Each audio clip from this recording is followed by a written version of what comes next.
السلام علیکم ورحمۃ اللہ وبرکاتہ۔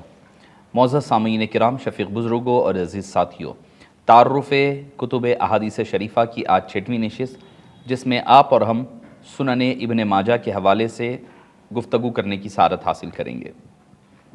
معزز سامعین کرام، سنن ابن ابی ماجہ جو صحاح ستہ میں کی ایک اہم کتاب ہے، جس کا مین عنوان جو ہے جس کو امام ابن ابی ماجہ نے ابن ماجہ علیہ الرحمہ نے نقل فرمایا ہے اور جمع فرمایا ہے، جس میں تفسیر اور خاص طور پر تواریخ پر زیادہ اہمیت دی گئی ہے۔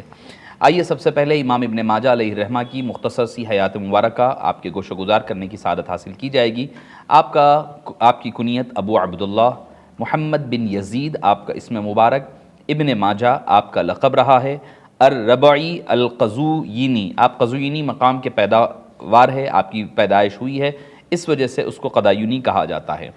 آپ کی سن ولادت کے بارے میں ملتا ہے کہ 824 میں آپ کی سن ولادت ملتی ہے، اور وفات یعنی عیسوی کی بات کہہ رہا ہوں میں، اور رہی وفات آپ کی 886، یعنی اختلاف رائے کے ساتھ جو ہے آپ 61 یا 62 ایئرز کی عمر شریف آپ بقید حیات رہے ہیں۔ ایک عظیم محدث ہے اہل سنت والجماعت کے، اور یہاں تک کہ اہل تشیع اور دوسرے مکاتب فکر کے حضرات بھی آپ کو اپنا پیشوا اور امام مانا کرتے ہیں۔ آپ کا شمار صحاح ستہ کے ائمہ میں سے ہوتا ہے، جن کو سب سے زیادہ مستند کتب تسلیم کیا جاتا ہے، اور سنن میں آپ کا تیسرا درجہ رہا ہے۔ آپ احادیث طیبہ کو جمع کرنے کا بچپنے سے شوق و ذوق رہا ہے۔ اس سلسلے میں دیکھیے، محدثین کرام صرف حدیثوں کو پڑھ لینے اور جمع کرنے سے محدث نہیں بن جاتا ہے۔ محدث کے لیے سب سے پہلی چیز ہوتی ہے کہ وہ سفر کرے مختلف مقامات کا، اور مختلف محدثین کے پاس تشریف لے جائیں اور ان سے اکتساب علم حدیث کرے، اور پھر ان سے راست طور پر نقل کریں۔ اور حدیث دانی میں سب سے اہم چیز ہوتی ہے کہ وہ محدثین کی صحبت میں رہے۔ یہ اس لیے ضروری کہہ رہا ہوں میں کہ آج کل ہم دیکھ رہے ہیں کہ کئی ایسے لوگ ہیں جو اپنے آپ کو محدث کہلوا رہے ہیں، مگر وہ محدثین کی صحبتوں میں نہیں رہے۔ جیسے اہل حدیث حضرات کے ہاں البانی کا ذکر اکثر ملتا ہے کہ انہوں نے اس کو تضعیف کی ہے، اس کو ضعیف کہا، اس کو صحیح کہا، اس کو حسن کہا، اکثر حضرات یہ دیکھ رہے ہیں۔ مگر یاد رکھیے، حدیث دانی کے لیے محدث کی خدمت میں رہنا ضروری ہے۔ حدیث دانی صرف ان ابی ہریرہ رضی اللہ عنہ قال کہنے سے کوئی محدث نہیں بن جاتا۔ محدثین کی صحبت میں رہ کر کے حدیث دانی کو، حدیث فہمی کو سمجھنا بہت ضروری ہوتا ہے۔ تو امام ابن ماجہ رحمہ اللہ نے اس سلسلے میں عراق کا، عرب کے مختلف مقامات کا، اور مصر تک سفر فرمایا ہے۔ اور آپ کے ابن خلقان نے لکھا ہے کہ انہوں نے تفسیر قرآن بھی لکھی ہے، لیکن ابھی وہ موجود نہیں ہے۔ آپ کا اسم مبارک ابو عبداللہ نامی رہا، محمد بن یزید بن عبداللہ ابن ماجہ۔ عراق کے مشہور شہر قزوین میں 209 سن ہجری 824 عیسوی میں آپ کی ولادت ہوتی ہے۔ اسی نسبت سے آپ کو قزوینی کہا جاتا ہے۔ قبیلہ ربیعہ میں آپ پیدا ہوئے، اسی لیے ربعی بھی کہا جاتا ہے۔ ماجہ کے بارے میں سخت اختلاف ہے۔ بعض نے اس کو آپ کے دادا کا نام کہا، اور جو کہ اکثر کے نزدیک صحیح نہیں ہے۔ بعض کا قول یہ ہے کہ آپ کے والد ماجدہ کا نام ہے۔ بعض نے کہا کہ اگر اہل قزوین سے ہم مورخین سے اگر دیکھا جائے تو اس میں وہ فرماتے ہیں کہ آپ کا نام مبارک محمد بن یزید رہا، اور ماجہ یزید کا لقب ہے جس پر تشدید نہیں ہے، ماجہ نہیں ہے، ماجہ ابن ماجہ ہے۔ علامہ ابن کثیر نے البدایہ والنہایہ میں حافظ حنبلی کے حوالے سے نقل کرتے ہیں کہ ماجہ یزید کا عرف تھا۔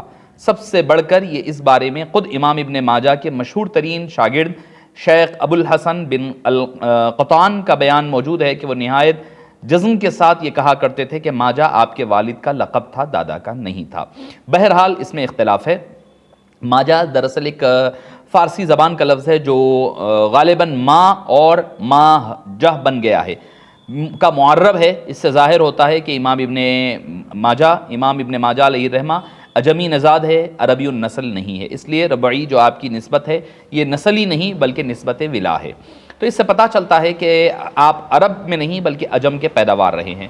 جب آپ نے اپنی آنکھ کھولی تو اپنے شہر کے بڑے بڑے مشہور علماء علی بن محمد تنافسی عمر بن رافع، اسماعیل بن ابو سہل، ہارون بن موسیٰ تمیمی وغیرہ موجود تھے، ان سے آپ نے اکتساب فیض فرمایا ہے۔ یہاں تک کہ پتہ چلتا ہے کہ امام بخاری سے بھی انہوں نے شرف تلمذ حاصل نہیں کیا، لیکن بعض حضرات نے آپ کے احوال میں لکھا ہے کہ امام بخاری سے آپ نے شرف تلمذ کیا ہے۔ آپ کے مشہور شیوخین میں کون ہیں؟ ابراہیم بن منذر ہے، ابو بکر بن ابی ثمبا، جبارہ بن مغلس، اور داؤد بن رشید، سہل بن ابن اسحاق، ابراہیم واسطی، عبداللہ بن محمد رحمہم اللہ۔ یہ آپ کے اور یہ اس وقت کے اپنے دور کے مشہور ائمہ حدیث مانے جاتے تھے۔ آپ نے خراسان کا، عراق کا، مصر کا، شام کا، بصرے کا، کوفہ کا، بغداد وغیرہ کے سفر فرمائے ہیں، اور 22 سال کی عمر میں امام صاحب نے ان سارے سفروں کو مکمل فرما لیا۔ آپ کے مشہور تلامذہ میں کون ہے؟ کہ ابراہیم بن دینار اور احمد بن ابراہیم، ابو الطیب، احمد بن روح، احمد بن محمد مدنی، اسحاق بن محمد، جعفر بن ادریس رحمہم اللہ، یہ آپ کے مشہور تلامذہ میں شامل ہے۔ آپ کی جو تصانیف ہے، سنن ابن ماجہ تو ہمارے سامنے، جس پر ہم ابھی گفتگو کریں گے۔ اس کے علاوہ تفسیر القرآن ہے، جو ابھی ناپید ہے، نہیں پائی جاتی ہے، اور ابن ماجہ کی ایک ضخیم اور جامع تفسیر تھی۔ علامہ سیوطی نے دور صحابہ اور دور تابعین کے بعد کی تفاسیر کا تذکرہ کرنے کے بعد تفسیر ابن جریر کے ساتھ اس کا تذکرہ بھی فرمایا ہے۔ ابن ماجہ کی اور ایک تاریخ پر کتاب ہے، اپنے شہر کے تواریخ، انہوں نے اس میں علماء کرام کی تاریخ کو جمع فرمایا ہے۔ معزز سامعین کرام، امام ابن ماجہ علیہ رحمت و رضوان کے بارے میں ابو یعلا الخلیلی فرماتے ہیں، وہ ایک بلند پایا، معتبر، لائق حجت محدث تھے۔ ان کی عظمت و ثقاہت کا سب پر اتفاق تھا۔ ان کو فن حدیث سے پوری کی پوری وقفیت تھی۔ وہ اس دور کے جلیل القدر حافظ حدیث تھے، اور اس کے علاوہ فرمایا کہ ابن ماجہ بھی جو ہے ایک بہت ہی معتبر امام۔ ان کی مقبولیت کا اس سے اندازہ لگایا جا سکتا ہے کہ ابن جوزی جیسے، جن کے بارے میں کہا جاتا ہے کہ کئی معاملات میں آپ حد تجاوز رہا کرتے، وہ کہتے ہیں کہ وہ حدیث، تاریخ اور تفسیر کے ماہر تھے۔ آپ کی وفات 22 رمضان المبارک 273 سن ہجری، 64 ایئرز یا 62 ایئرز کی عمر مبارک میں آپ کی وفات ہوئی ہے۔ آئیے معزز سامعین کرام، ہم ابن ماجہ، سنن ابن ابی ماجہ کی جو خوبیاں ہیں، جس کے بارے میں آپ اور ہم ہر کتاب کے موقع پر ہم تذکرہ کرتے ہیں، آپ کے گوش گزار کرنے کی سعادت حاصل کی جاتی ہے۔ ابن ماجہ کے حوالے سے، سنن ابن ماجہ کے حوالے سے امام ذہبی رحمہ اللہ نے سنن ابن ماجہ میں فرمایا کہ اس میں موجودہ کتب کی تعداد 32 فرمائی، جبکہ ابو الحسن القطان نے راوی کتاب سے بیان فرمایا کہ سنن میں 1500 ابواب ہے، چیپٹرز جو ہے 1500 ہے۔ امام ذہبی نے احادیث کی تعداد کو 4000 بتایا ہے، اور اس کے علاوہ ابن ماجہ کی روایات کے بارے میں کچھ اختلاف کے ساتھ 4321 احادیث کہا، 41 احادیث کہا، بعض نے 3200 احادیثیں بیان کی، اور فرمایا کہ صحاح ستہ کی 5 کتابوں یعنی صحیح بخاری، مسلم، ابو داؤد، ترمذی، نسائی میں یا ان میں سے کسی ایک میں ایسی احادیث 3200 احادیث پائی جائے گی۔ اگر آپ 5 کتابوں کو اگر کھنگا لیں تو اس میں کی 3200 احادیث جو امام ابن ماجہ نے اپنی صحیح میں، اپنی سنن میں نقل فرمایا ہے۔ اور اس کے علاوہ امام ابن ماجہ نے مذکورہ کتابوں پر 1339 حدیثوں کا اضافہ فرمایا ہے، جس کو زوائد ابن ماجہ کہا جاتا ہے۔ یعنی زوائد ابن ماجہ وہ احادیث کو کہا جاتا ہے جو دوسری کتب میں آپ کو نہیں پائی جاتی ہے، اور امام ابن ماجہ نے صراحت کے ساتھ اپنی کتاب میں اس کو شامل فرمایا ہے۔ حافظ بوصیری نے ان زوائد کی تحقیق و تخریج پر مشتمل ایک کتاب مصباح الزجاجہ فی زوائد ابن ماجہ کے نام سے آپ نے نقل فرمائی ہے، اور ذکر کیا ہے، خلاصہ کلام یہ ذکر کیا ہے کہ ان حدیث میں سے 482 احادیث صحیح اور حسن ہیں، اور پھر فرمایا 613 حدیثیں جس پر بعض نے اقوال پیش کیے ہیں، بعض نے کلام کیا ہے، اور کچھ حدیثیں یعنی 70-80 احادیث ذکر کیا ہے جس کے بارے میں بعض نے اس کو موضوع قرار دیا ہے۔ معزز سامعین کرام، ابن ماجہ کی جو توصیفی جو خوبیاں ہیں، تصنیفی خوبی کیا ہے؟ پہلی چیز یہ ہے کہ امام ابن ماجہ نے اپنی کتاب کا آغاز احادیث نبویہ کی فضیلت، اس کی اتباع سنت، فضائل صحابہ پر مشتمل ایک خوبصورت ترین مقدمہ لکھا ہے۔ میں سمجھتا ہوں کہ وہ کتاب کی سب سے بڑی اور اہم خوبی ہے کہ آپ نے مقدمے کے اندر کتاب الصحابہ، فضائل صحابہ، فضیلت، مناقب، احادیث طیبہ کی بھلائی کے فضائل وغیرہ کو ذکر کیا ہے۔ دوسری چیز یہ ہے کہ احادیث کی ترتیب بڑے اچھے طریقے سے اختصار بھی مد نظر رکھا گیا اور ابواب کی کثرت کے ساتھ ان کی تکرار حدیث بھی نہیں ملتی۔ تکرار حدیث بڑی حد تک آپ نے کم فرمائی ہے۔ یہ خوبی امام مسلم میں پائی جاتی تھی کہ حدیث ایک ہی باب میں اکٹھا مل جاتی، لیکن تکرار و متن و اسناد کے ساتھ دوسرے ابواب میں اس کا اعادہ نہیں ملتا۔ یعنی اگر کوئی ایک ٹاپک کی حدیث مل جائے تو ایک ہی چیپٹر میں لا کر کے اس کو ذکر کر دیتے ہیں، اس کو مختلف چیپٹرز میں وہ حدیث کو ریپیٹ نہیں کیا کرتے۔ زوائد ابن ماجہ کے بارے میں یہ ہے کہ وہ امام ابن ماجہ علیہ رحمۃ والرضوان نے بڑی محنت اور مشقت کے بعد اس کو جمع فرمایا ہے۔ سنن ابن ماجہ کے راوی ابو الحسن کہتے ہیں کہ 44 حدیثیں اپنی سند سے روایت کی ہے اور اس میں سے بعض قول کسی لفظ کی تشریح یا مسئلے کی توجیہ پر ذکر ملتا ہے۔ اب رہی بات صحاح ستہ کی، جو مشہور اصطلاح ہے، میں نے پہلے بھی ذکر کیا ہے، صحاح ستہ نام اس کا صحاح اور الستہ ہے، سین کے زیر کے ساتھ۔ اس کو غلط انداز میں لوگ بیان کرتے ہیں، تو اس وجہ سے صحاح ستہ بخاری، مسلم، ابو داؤد، ترمذی، ابن ماجہ اور سنن نسائی 6 کتابوں کا مجموعہ ہے۔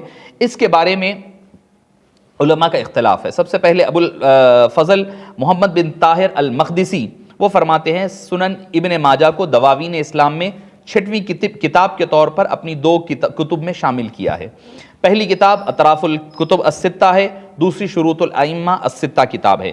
ابن عساکر نے ان کی اتباع میں ابن ماجہ کو اطراف السنن الاربعہ میں داخل کیا ہے، یعنی جو سنن کی جو 4 کتابیں ہیں اس میں ذکر کیا جا رہا ہے۔ اس کے علاوہ کئی اور حضرات کے موطا امام مالک کو بھی بعض نے صحاح ستہ میں نقل کیا ہے۔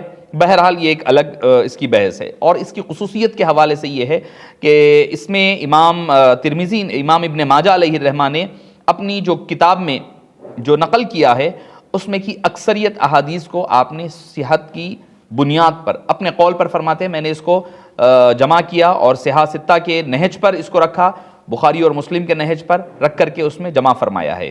امام ابن ماجہ نے کتب خمسہ کی 3200 احادیث کو دوسرے طرق سے بھی روایت کیا ہے، اور اس کو بہت ہی خوبصورت انداز میں آپ نے ترتیب اور تبویب یعنی ابواب کو بڑے سلیقے سے آپ نے اس کو نقل فرمایا ہے۔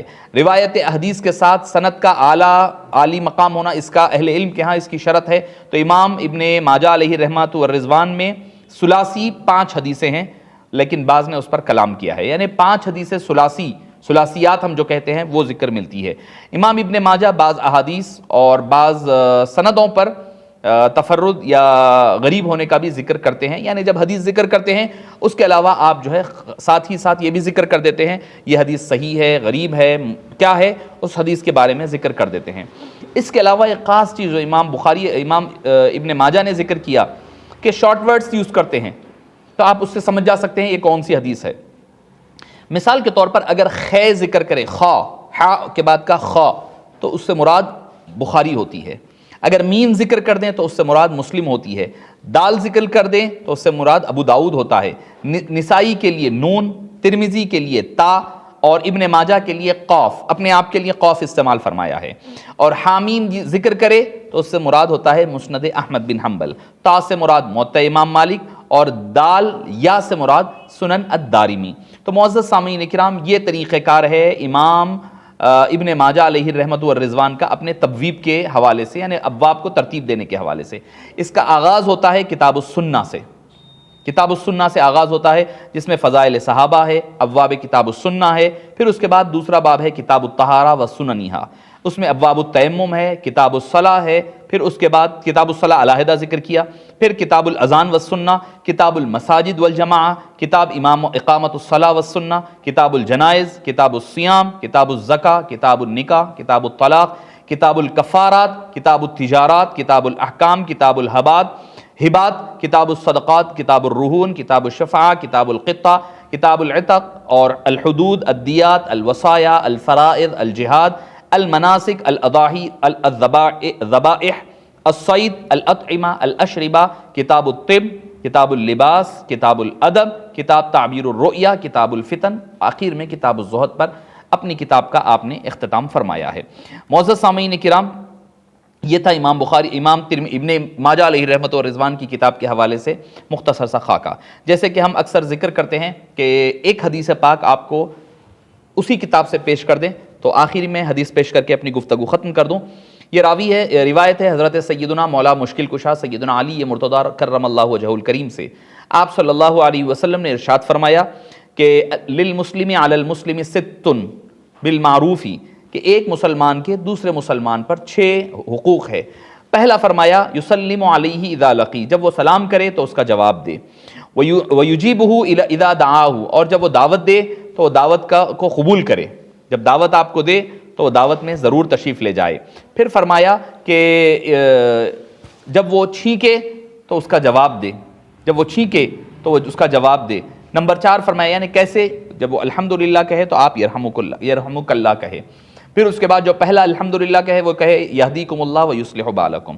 پھر چوتھی چیز فرمایا وَإِذَا مَرِضَ فَعُدْهُ، جب وہ بیمار ہو جائے تو مزاج پرسی کرے۔ پانچویں چیز فرمایا کہ جب وَإِذَا فَاتَ وَيَتَّبِعْ جَنَازَتَهُ إِذَا مَاتَ، جب وہ مر جائے، فوت ہو جائے تو اس کے جنازے میں شریک ہو۔ پھر فرمایا چھٹی چیز اس کے لیے وہی چیز پسند کرے جو اپنے آپ کے لیے پسند کرے۔ تو یہ 6 حقوق ایک مسلمان کے دوسرے مسلمان پر ہے، یہ تاکیداً ہے، اس کو چھوڑنا مناسب نہیں ہے، ان کا کرنا یا تو واجب ہے یا مندوب ہوگا۔